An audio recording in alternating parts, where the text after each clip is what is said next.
แก้มอ่อนๆขันแก้มเจ้าอ่อนๆอ้ายนี่คิดอ่อนซ้อนคนอย่างเดสั่งมางามเบิ่งย่ำใดสั่งมาใครอยากสิได้เนื้ออุ่นเดนางนอง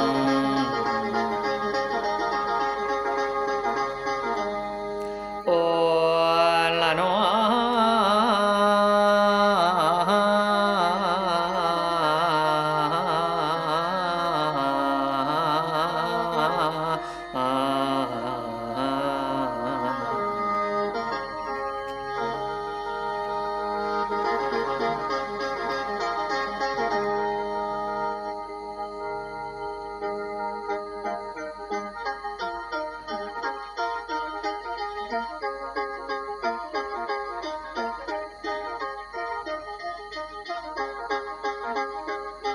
แม่นว่า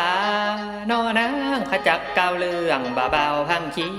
จักเก้าเรื่องบ่าเบาพังขี้เท้าหาไปกะนาโคอยู่บ่าด่าน้ำในตอนนั้นตะเวลาหลับเหลี่ยมจันทร์โทษเจ้าสองฟ้าใจเท้าห่ำฮอนนอนบ่ได้สายฮอนฮีฮอน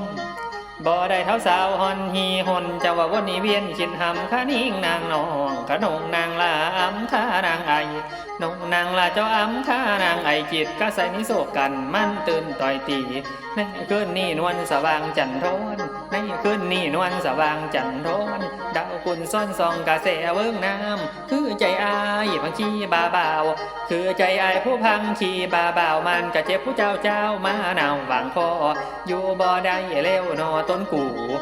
บ่ได้เจ้าเล้วนอต้นกูเท้าพาลีพาลั่นลูกจากเม่งไว้ฝ่าวเสนาน้อมพานมมือนบนอขอทรงผ่านนี้ถอนเท้าอย่าไปผ่ายหมู่คนอัยกาเจ้าได้ทราบเรื่องทรงขมอัยกาเจ้าได้ทราบเรื่องทรงขมพระบรมสุโธสิวาฝูงม้วนขาบาจาแล้วจอระรีรีบเล่งบาจาแล้วจอระรีรีบเล่งกูจะอยู่นี่บ่ได้ตายเทอีลีไอ้คำนี้แก้วกิ่งในยานา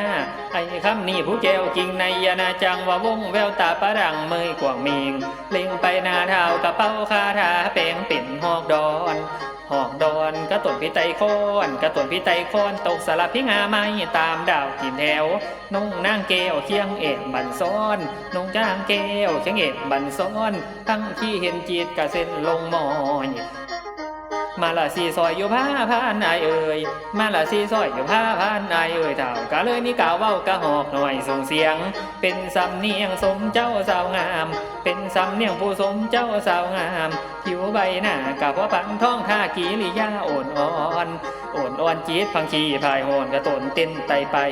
โฉมวิไลอัมไพวิลาศโฉมวิไลอัมไพวิลาศเนื้อของนางสะอาดรูปอรชรทั้งขี้ห่อนอย่าซ้อนนางเนื้ออุ่นหากว่าเป็นจังบุญให้พังขี้ได้น้องของเจ้าหอมสองของสองให้ของเจ้าหอมสอง